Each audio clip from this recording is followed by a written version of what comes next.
have a large group here this morning.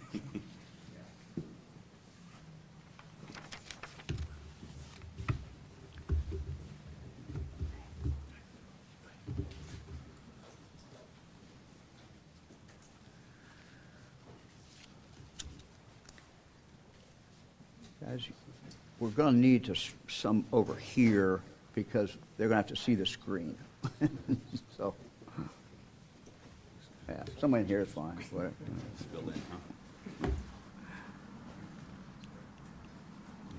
Well, good morning, everyone. Mayor Bibb and I want to give a report in regard to the efforts to deal with the violent criminals. The essential function of government is to keep people safe. Here in Cleveland, it is really a great team effort, and you're going to hear from a number of speakers here today.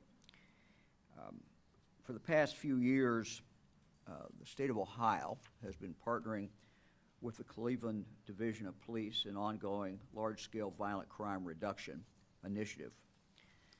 The mayor and I announced this enhanced partnership, including many partnering agencies, back in 2023.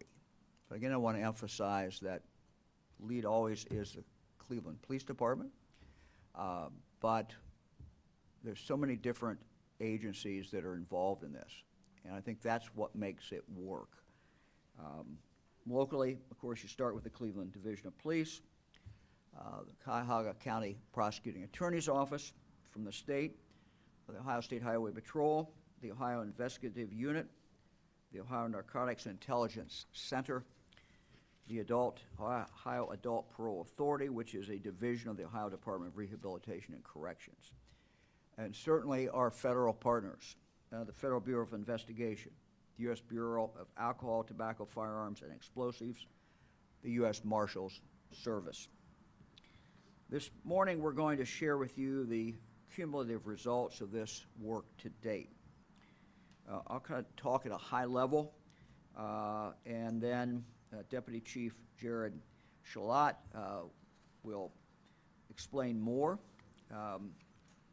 Just to make it kind of clear, our teams don't blanket the entire city looking for everyone that they can arrest. This is a targeted operation. And as you'll see from the data that we will show in a few minutes, what every police officer knows is the truth, and that is that it's a relatively small number of even the criminals that commit the vast majority of violent crime. And so the efforts always are to go after the violent offenders, the violent repeat offenders. These are data-driven, focused operations where the most violent offenders are the ones who are targeted. We're surging into the areas where people are legally carrying guns and firing them in the streets, the areas where people are being carjacked, the areas where people are getting killed. Let me start with a case example to help everyone understand how these partnerships work. What you're going to see is the Ohio State Highway Patrol and the Cleveland Police Department try to stop a car without a license plate. The car takes off, and the patrol's aviation unit takes over from there. You'll take a look at the screen. He's still running wrong direction, travel Woodland, passing 84th eastbound at this time. You can back off, Chopper does have it. And he is going to go through. He's jumping up on this sidewalk. He's actually caught up in traffic here. Stand by. Driver's door's open. Looking for a foot bail here. We got 1, 2 out on foot. This attempted carjacking. They're walking up to a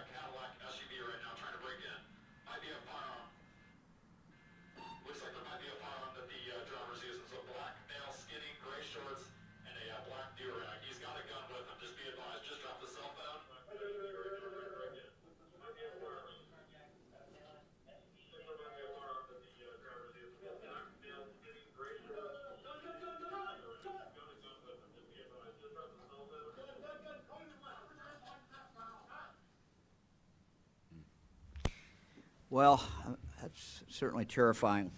Imagine someone with a gun trying to get in the car with you while you're sitting there. Just very scary. 2 arrests came out of this specific case, but overall, the combined work of everyone here today has led to more than 1,400 felony arrests since July 2023. 1,400 felony arrests since July 2023. The 1,400 felony arrests are all from the focused operations that we're talking about. They're all arrests for serious crimes.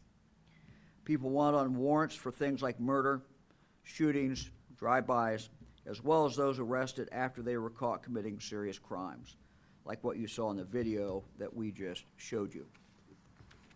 By the way, the 2 who were arrested in that particular case were illegally possessing a gun that was modified to be fully automatic. That's what we're finding time and time again.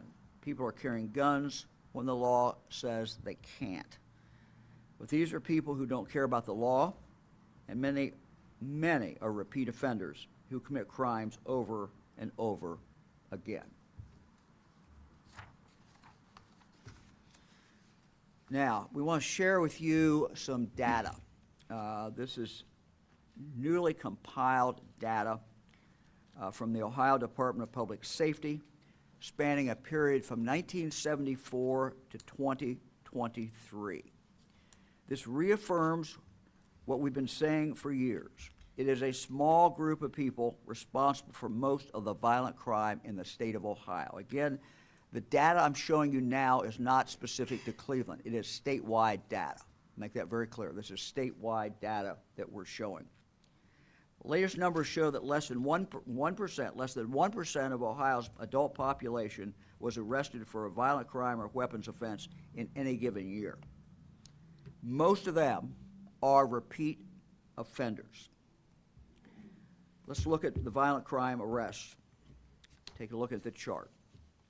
The analysis found that 69% of individuals arrested for a violent crime between 1974 and 2023 had been arrested more than once. But now look at this. When we drill down on the numbers even further.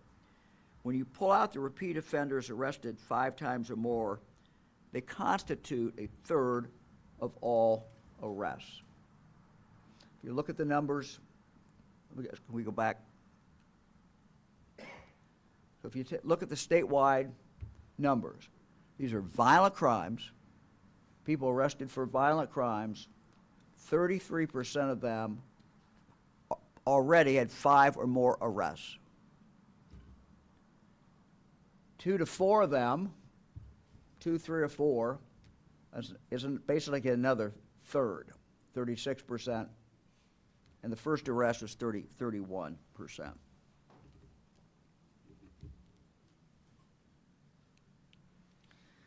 Let's look at the weapon issue. These are people arrested specifically on weapons charges between 1974 and 2023, 74 to 23. When we're looking just at weapon offenses, 80% of people arrested are repeat offenders. 81% of people arrested are repeat offenders. They've been arrested 2 times or more. Now, when we go down even further, let's look at those arrested 5 times or more. If you take a look at that, 5 times or more, half of them were arrested 5 times or more. These to me are shocking figures, but of no surprise, frankly, to anybody in law enforcement up here who deal with this every single day. Weapons offenses, the same as violent offenses, time and time again, it's the same people. 50% of all people arrested on weapons charges over the last 49 years were repeat offenders who had been arrested at least 5 times, and sometimes many more than that. This leads into the next major data point, which is related to firearms. Since the launch of this partnership in 2023, the local, state, and federal teams, again, I will emphasize the cooperative nature of all of this, everyone working together. And I just came from a briefing about an hour's briefing talking about how that combined effort is making all the difference in the world. So this partnership between the local, state, and federal teams these teams have confiscated more than 1,000 guns since 2023, 1,000 guns that were in the hands of those who were prohibited by law from carrying them. These are all guns that are now off the streets and can't be used to hurt anyone ever again. Now let me give you some examples of guns seized by our Ohio Investigative Unit during missions with Cleveland Police Department. The Ohio Investigation Unit enforces Ohio's liquor laws and can make arrests anywhere that liquor is sold. These 3 guns were seized from a convicted violent offender this year at a Cleveland gas station. Because of his previous record, the suspect was prohibited from carrying a weapon, yet he had 3. What's great about ballistic evidence is the shell casings can be run through the National Integrated Ballistic Information Network, or NIBIN, to be compared to casings from guns used during other crimes. In this case, NIBIN connected the large firearm in the photo to a murder that happened just 5 days earlier. That connection is considered new evidence that law enforcement can use in their investigation into that earlier homicide. Another case. This is one of 3 guns that were confiscated from 3 juveniles at a Cleveland liquor store. Obviously, kids are not allowed to possess guns, nor are they allowed to buy liquor. This gun was linked through NIBIN to several shootings in the Cleveland area, including a homicide. Charges have been filed in both of these cases, and the investigation remains ongoing. Now, in a moment, I will turn it over to Mayor Bibb, but I want to also mention the work of our Ohio Adult Parole Authority and the Ohio Narcotics Intelligence Center. The Ohio Narcotics Intelligence Center is something we created after I became governor.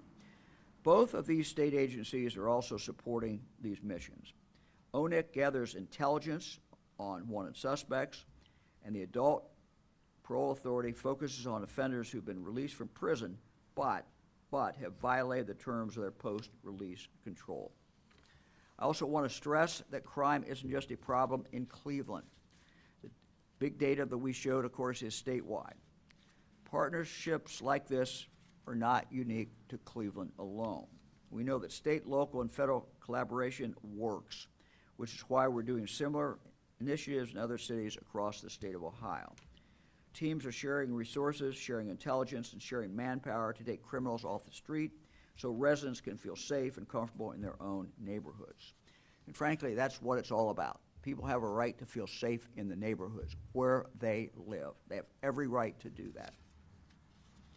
Violent criminals should be on notice. We have no plans to scale back these focused enforcement operations. So those out there committing violence in Cleveland, there's a good chance that this team, one of these teams, will see you soon. Mayor? Thank you. Thank you so much, Governor. In July of 2023, our city experienced a mass shooting in the Warehouse District. And one of the first calls I got was from Governor DeWine, and his question was very simple: how can I help? How can I help? And since then, we've been working very closely with the governor, the state, and federal law enforcement on deepening these partnerships. It's a key pillar of our RISE initiative, raising investment and safety for everyone. And this partnership is a key example of what collaboration is all about. As I've often said, public safety is a group project. The men and women of our police department can't do it alone. Federal law enforcement has played a critical role, and state law enforcement has played a great role as well, too, as well as the county and the prosecutor. So I want to just thank all of them for their support. Because of this partnership, because of this intentional collaboration, we've gotten thousands of illegal guns off our streets. We've made hundreds of felony arrests. We've beefed up traffic enforcement in hotspots across the city. And so I want the residents of Cleveland to know that we are not going to spare any expense to keep our city safe. And you have thoughtful partners from the governor to federal law enforcement to county law enforcement, all working together to make sure Cleveland can be a safer city for the hardworking residents of our community. And now I want to have Deputy Chief Slott talk more about this partnership and our plans for the rest of the year. Deputy Chief. Thank you, Mayor. First, I just want to express Chief Todd's apologies. Unfortunately, it's cold and flu season, and it gets the best of us sometimes, so I'm here on her behalf. First, I would like to start by thanking Governor DeWine, Mayor Bibb, for their continued support as we work collaboratively to make our city safer. The partnerships we have built are not occasional, they're not symbolic.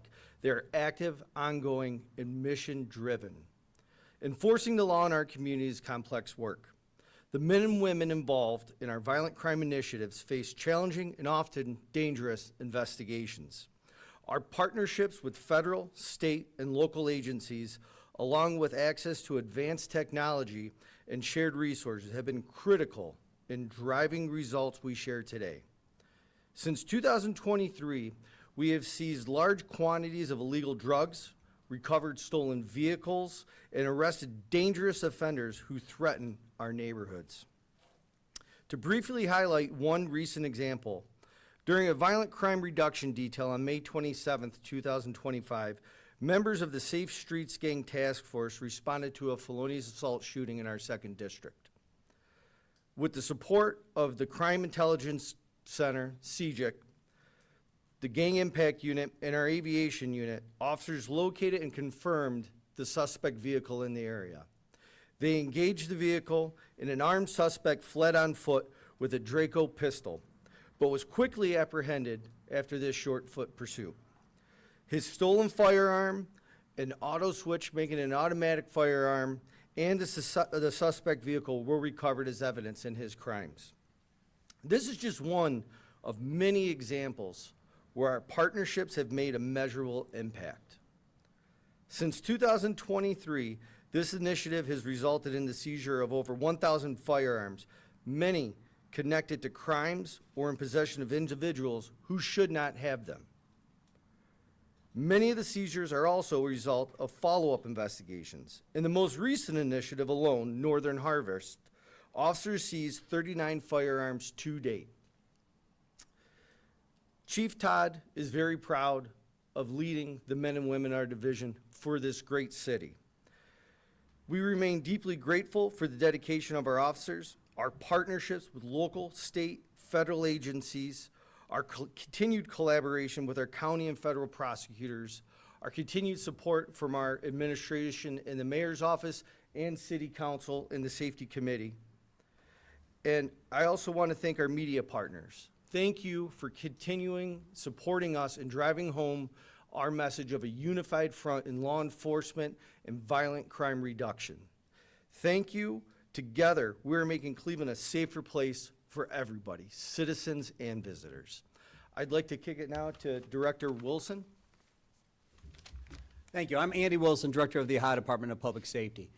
I'm going to direct my comments today to 3 different groups.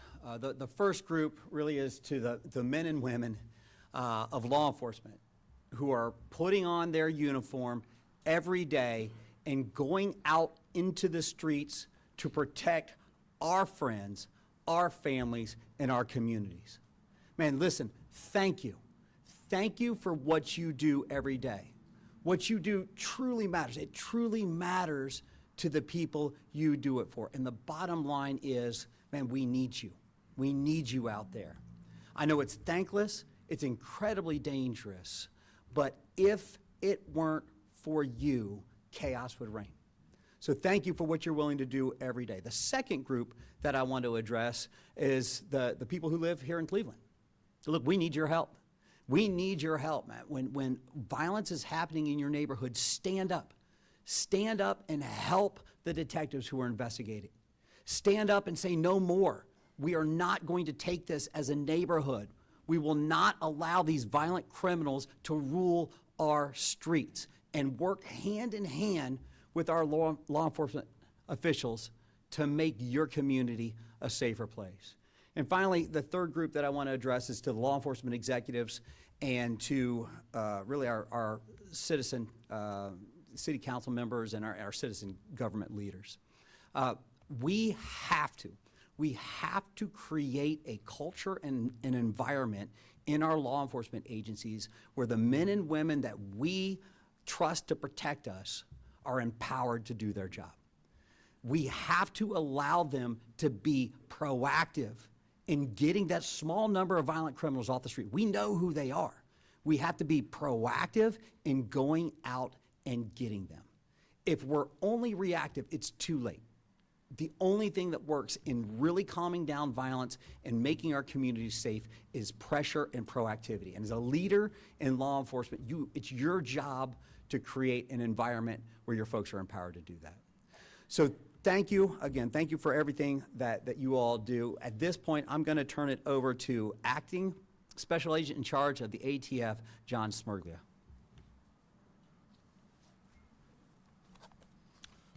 Good morning.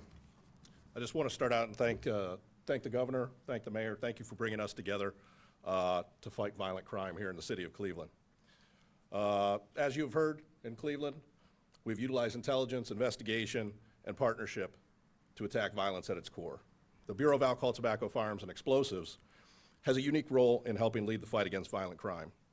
Here in Cleveland, we are on the forefront of utilizing new strategies to stop violence. Our Northeast Ohio Crime Gun Intelligence Center, or CJIC, which opened just over a year ago, has been on the leading edge of innovation by first being located within an OCDF strike force and now to be the HSTF, or Homeland Security Task Force. This CJIC was developed as a result of the partnerships and leadership of the men and women you see here today. And I want to thank each one of the people here today for their support, because it would not be here without them.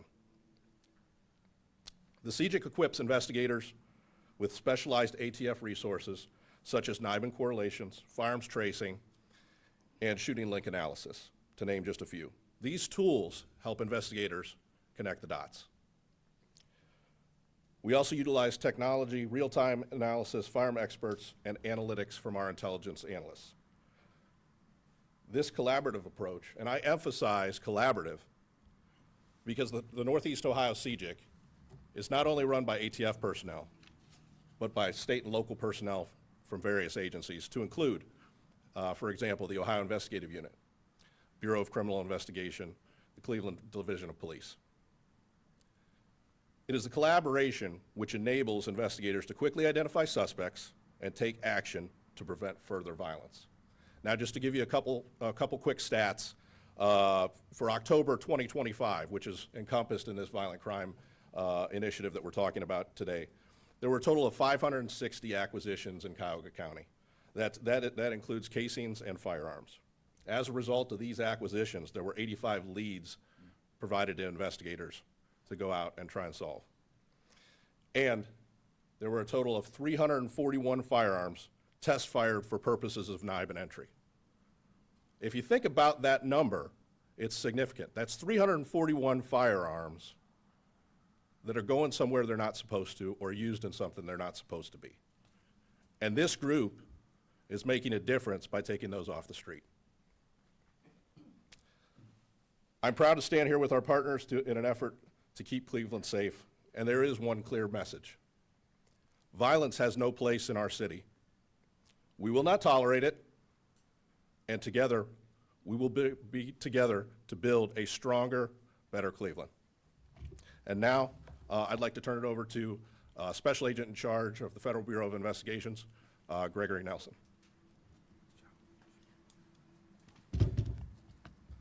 Good morning. And first, I want to thank again Governor DeWine, Mayor Bibb. Thank you for recognizing not only the growing violent crime concerns across northern Ohio, but also your steadfast support in initiating this powerful and impactful results-driven initiative. The Cleveland FBI is proud to partner with all the federal, state, and local partners you see behind us and standing up with us today, and we would not be successful alone. And I can say from FBI Director Patel that your FBI is laser-focused on violent crime reduction and taking dangerous criminals and repeat offenders off of the street. For the community, know that our work is never done.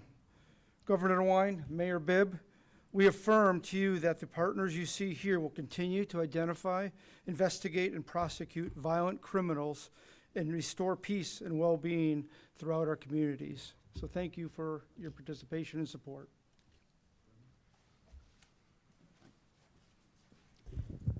Good morning. First of all, I'd like to thank the governor for all of his support over these last 7 years in office, as well as Mayor Bibb. To the Cleveland media that is here, when you see that video, probably doesn't come as a surprise, because it's the kind of thing that we see far too often within our community: violent, senseless crime. And I just want to thank, as everybody in this room knows, Cuyahoga County is a very unusual animal. We have 60-plus communities. We have 90-plus law enforcement agencies that work hand in hand. And I want to thank all of our partners for helping us, along with the leadership of both Governor DeWine and Mayor Bibb, to try to bring this problem to a close.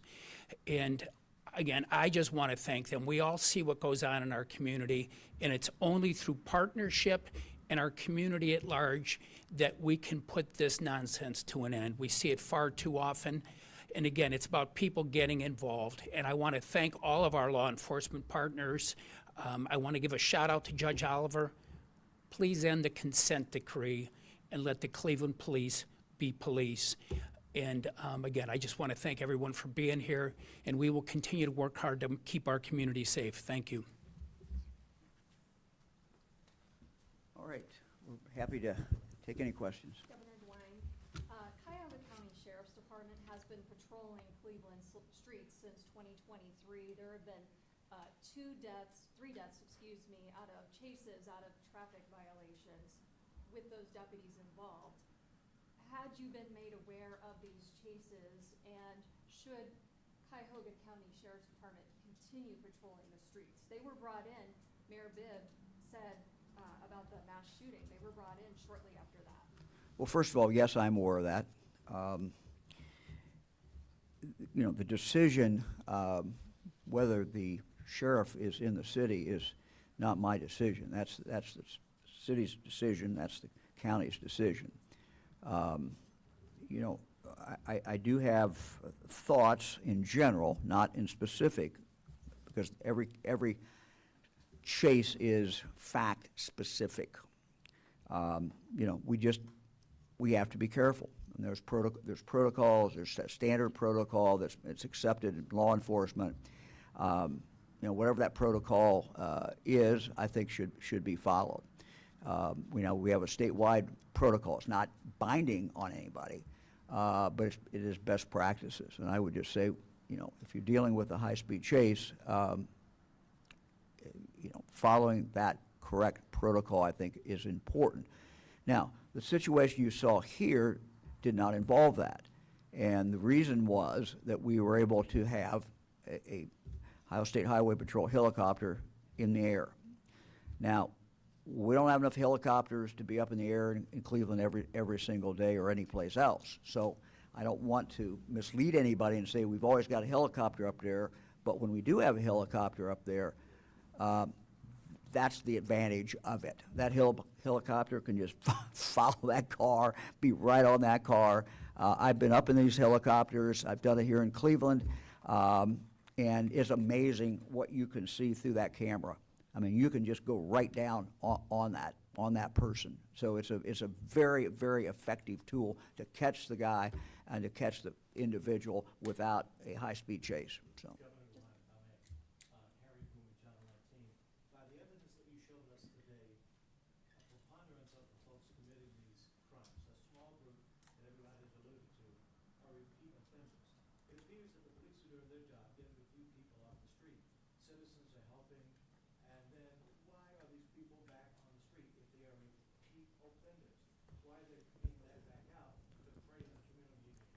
Well, I think that's the question, frankly. I think that's the question that the citizens of Cleveland, the citizens of Ohio, always need to ask.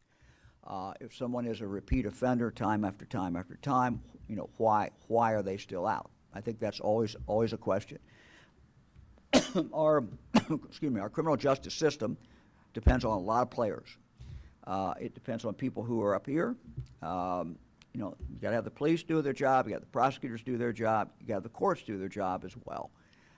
So again, I would just, you know, urge our courts. I don't want to make any blanket comments. I have a great deal of respect for our judges, but you know, each case has to be looked at, and I think that we all have an obligation to make sure those in the criminal justice system have an obligation to make sure the judge knows what that record is of that individual before the judge sets bond and before the judge makes a decision, maybe in sentencing. You know, giving the judge all the facts is important. Then ultimately that judge has to make that decision. But when you see statistics like this, it just confirms, frankly, what everybody up here already knows, and every law enforcement officer knows. It is repeat violent offenders who are committing most of the violent crime, and we have to target them and go after them. Question for the governor and the mayor. Have the two of you had conversations about the possibility of, or how you would react if the president wanted to send the National Guard into Cleveland? And what is your plan for handling that? Well, let me start. What we're talking about today is the best way to deal with crime, and it's the best way to deal with violent crime. I always feel that you should deploy the asset that is the most appropriate for whatever the problem is. So in the past, several of our cities in Ohio asked me to deploy the National Guard when we were having a tough summer, and there was disturbances and concerns about that. We deployed the Guard. So I'm not hesitant to do that. When I'm asked by a mayor, you know, that's a very, very serious request, and I take it very, very seriously. When we deploy the Guard. Just to look at the whole picture. During the pandemic, we had the Guard giving shots. We had members of the Guard who were going out and volunteering or working at food banks because all the volunteers couldn't go out. So the Guard can do many, many things. They're an amazing group for logistics, getting something done, something from one place to another, all of those things.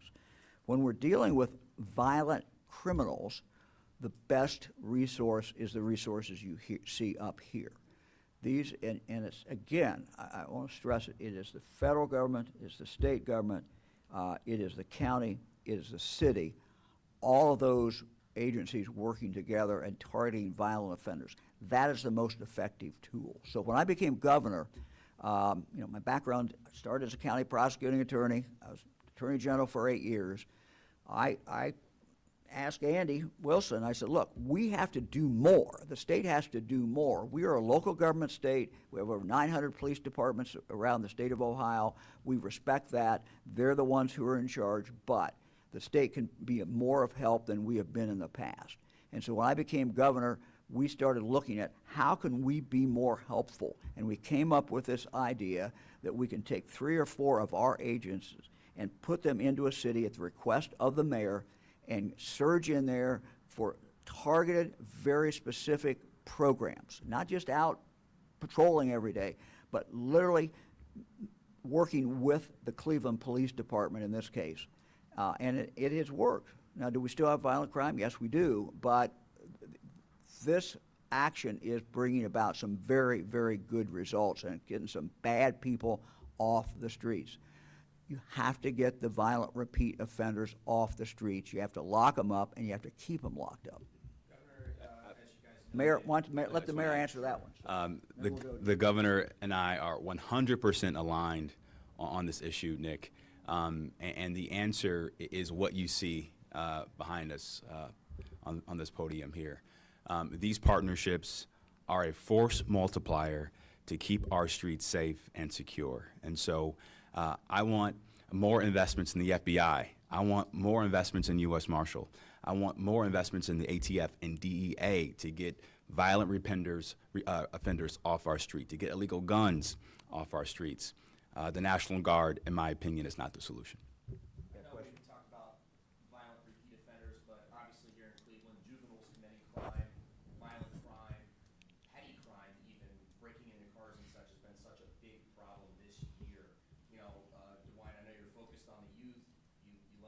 sure that, you know, they're set up for success, but often these kids are turning to the streets into crime. How do we stop this from happening? Yeah, well, there's no easy answer to that. If there was, all of us would have dealt with it by now. Let me just say this, what we see in Cleveland is not unique. We're seeing it in cities across the state and cities across the country. Law enforcement will tell you when you talk to them, and prosecutors will tell you, that the violent offenders are getting younger and younger. It's a tragic thing. It's a very scary thing. The victims are generally also juveniles.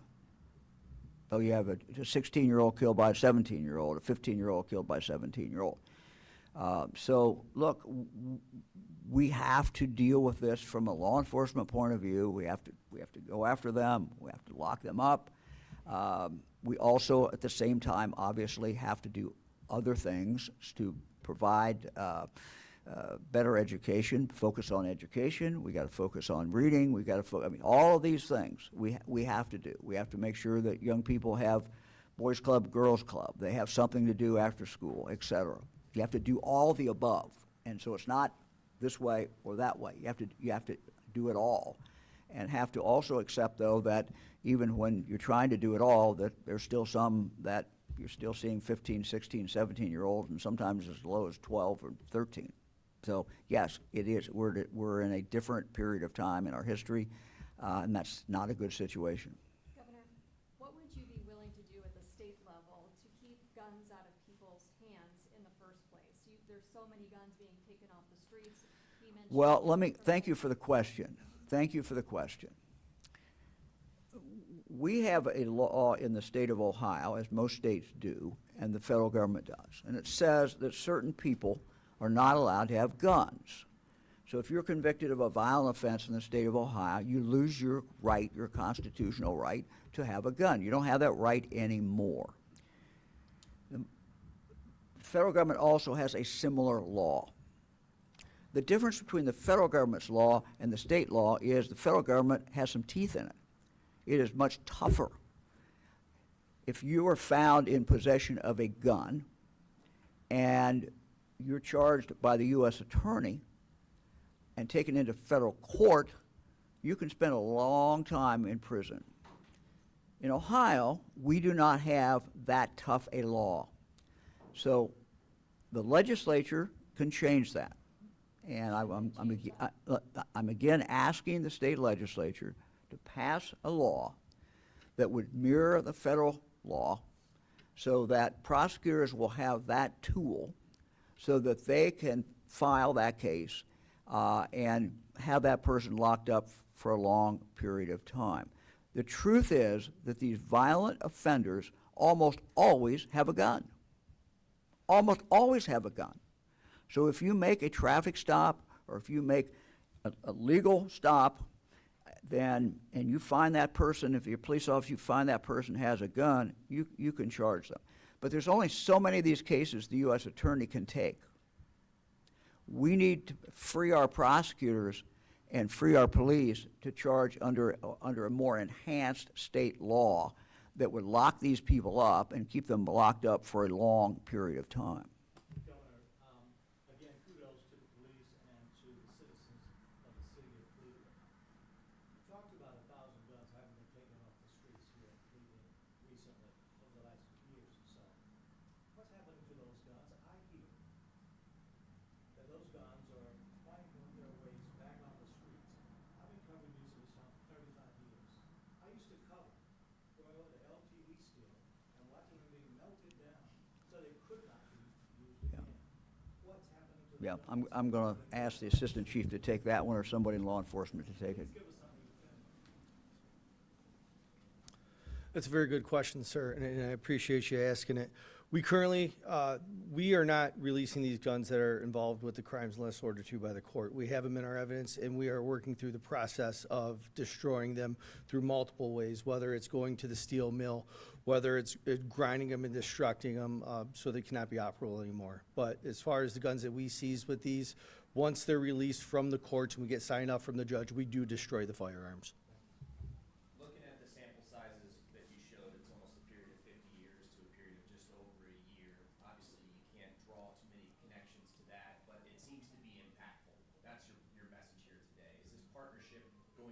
extended, funded here for the future for years to come? Yeah, I mean, we fund this the state does, under my administration, we fund it in different ways.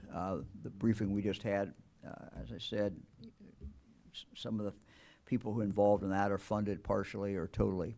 It takes a cooperative effort, but it takes everybody on board. And so, we're going to continue, as long as I'm governor, we're going to continue to do that. State's going to try to play its role. The local county will, the city will, and the federal government will. Everybody has to be on board. Speaking of that, this is your last term. What's going to happen when you have? Thank you for reminding me of that. What happens next? Is this going to continue? Well, look, whoever is the next governor, I think it's important that the next governor understand that basic fact. You have to go after the repeat violent offenders, and you have to lock them up, and you have to keep them locked up. It is really simple to say. Sometimes it's not as easy to carry out. But, I hope the next governor, whoever that next governor is, understands that. So for the next 14 months and so many days, this governor will continue to do that. Question for the mayor. You're making a switch from ShotSpotter to flock safety. Could you explain why that switch and what your take was on the ShotSpotter study, whether it's working? Yeah, well, I believe this gunshot detection technology is paramount to the work we're doing to keep our streets safe in Cleveland. It's saved countless lives. It's helped us recover a lot of illegal guns. We were at the strike force earlier talking about the fact that because of this technology, we have a 80% homicide solve rate right now, and the national average is what, 50%? 64%. And so it's paying dividends.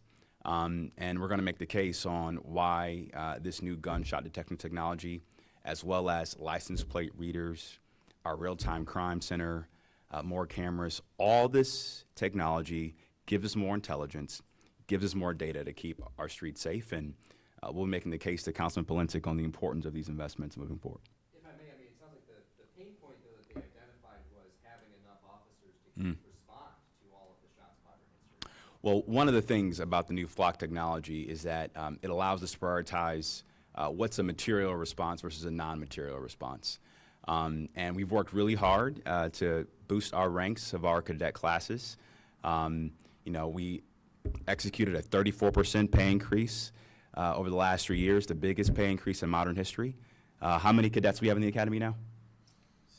78 in the academy already, with 2 graduation classes coming up. So again, we got to do all of the above, and the technology helps us keep our streets safe. Deputy Chief, you want to talk about that?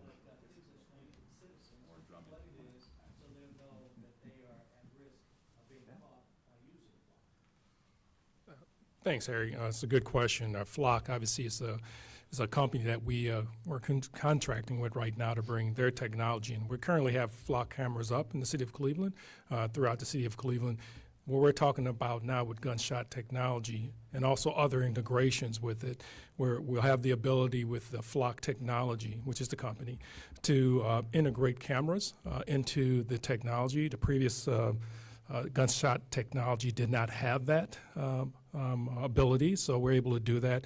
Also, with the Flock technology, we'll have the ability to detect street takeovers. When folks are in the middle of intersections with their vehicles, with this new technology, we'll be able to hear that, have cameras actually go to that particular area. So we'll have real-time information for our officers that are responding to those particular calls. And also, this particular technology also gives us the ability to detect accidents in intersections and so forth. So it's a great technology. We'll give our officers real-time intelligence and data to respond to those incidents, again, in real time. Let me give an example. This week, Harry, we had that Rayshawn Reese case where that woman at 25th in Detroit was attacked, attempted to be kidnapped. You think about that. It happened at 5 o'clock in the morning. By 9 a.m., the Cleveland police were at his house arresting him. And it's because of the technology that currently exists, the cameras, the LPRs, where 20 years ago, God only knows when that crime would have been solved. And he was a repeat violent sexual predator. Within hours, CPD was knocking at his door, arrested, and we found the box cutter that he slashed her up with in the front seat of his vehicle with her DNA on it. So it is that type of technology. We had a similar one on Lakewood Heights Boulevard a few years ago. There was a violent homicide. LPR reader, car comes through it, it's a stolen car. That individual was pulled over. The stolen information that was in that car led us to a house on Lakewood Heights Boulevard. They went to the house on Lakewood Heights Boulevard and they found somebody deceased, murdered in the garage, all because of technology. Stuff that we wouldn't have had 10 years ago, 20 years ago, and it's making law enforcement's job, first of all, much quicker, but also the results are such that they're irrefutable. So it's a great investment. Mayor Bibb, a county sheriff deputy recently spoke at county council saying that Cleveland police are under restrictions, meaning the consent decree. This is why they do what they do.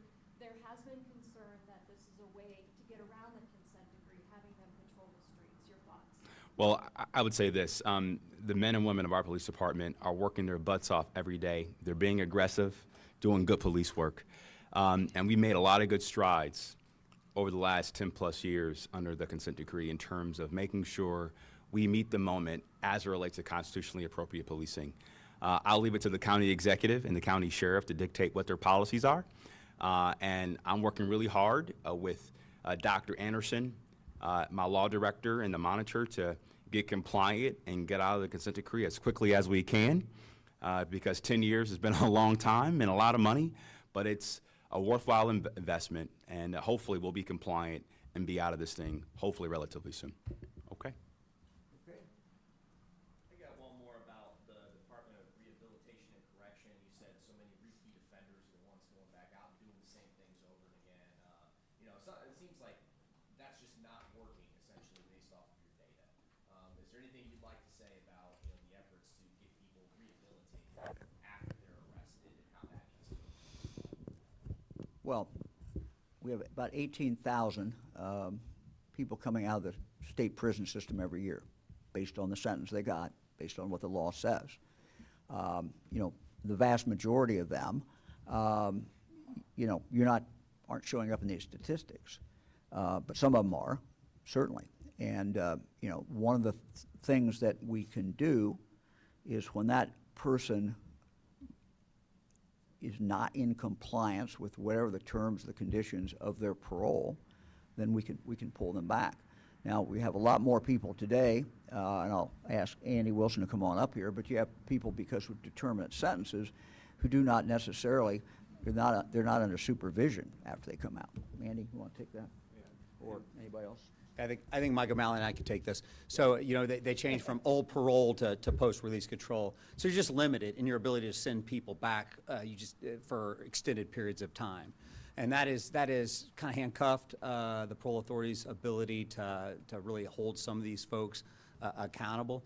Obviously, again, when I first talked about pressure. When somebody comes out of prison and they're a high-risk offender, there needs to be a lot of pressure on them to make sure that they're following the rules. And I think, actually, we've heard multiple times, and I've seen it with my own eyes, that our parole officers up here are integral parts of these task forces. So when we're out on the streets, when they're out on the streets addressing violent crime, we have parole completely integrated in making sure that their folks are doing what they need to be doing, and when they're not, they're yanking them back. So, Mike, I don't know if you want to add to that. Yeah, I just agree.